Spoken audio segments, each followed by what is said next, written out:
Hi, today we're going to talk about the most common problem that people have when starting double bass.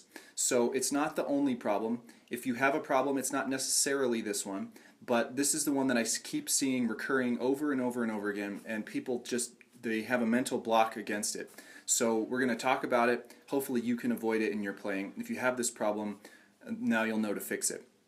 So, having taught dozens and dozens, if not scores, up to hundreds of people how to play double bass, if you include YouTube, we're talking hundreds of thousands of people have, learned a little bit about double bass from my method. And the feedback that I get from them in comments and messages and emails and Facebook posts is, I'm having this one specific problem, and it's the problem I'm going to talk about right now, and they just don't know how to fix it. And there is no way to fix it.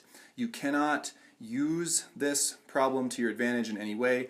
You just need to wipe it off and start over. So I'm going to put the camera on my foot and we'll talk about it in depth.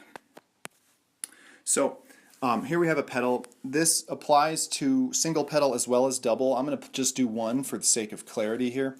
But it happens on both feet, so don't just think it's a single pedal thing. Okay, so the number one problem that people have is that you have an involuntary twitch like this in your leg muscles, and when you tense your foot, especially when it's on a spring-loaded pedal, you get this little twitching motion. And it's actually kind of quick. If you imagine doing that with both feet, it's double that fast. We're talking well over 200 BPM for 16th notes. People look at this and they say, wow, that's really fast. If I can just control that, number one, and make it louder, number two, I'll be really great at double bass really quickly. And that is a problem of logic in that it's an involuntary twitch. You cannot control it, and for the most part, you cannot make it any louder. So that's starting from the fastest you could possibly twitch and trying to work backward. In real life, we need to start from a nice controlled motion and work forwards up to however fast that we want to really play in real life. Okay? So you cannot start from the twitching and build outward. You must start from outward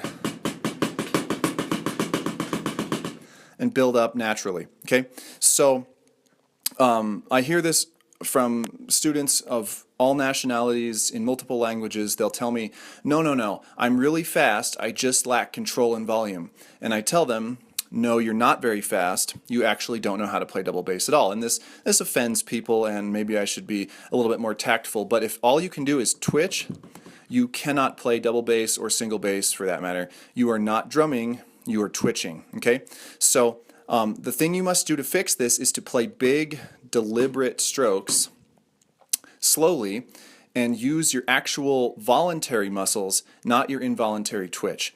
And this is going to slow you down significantly if you have been twitching. But this is good for you. That means you're really learning to play double bass, okay? So as you play, you can work through different techniques. Heel up, which would be this.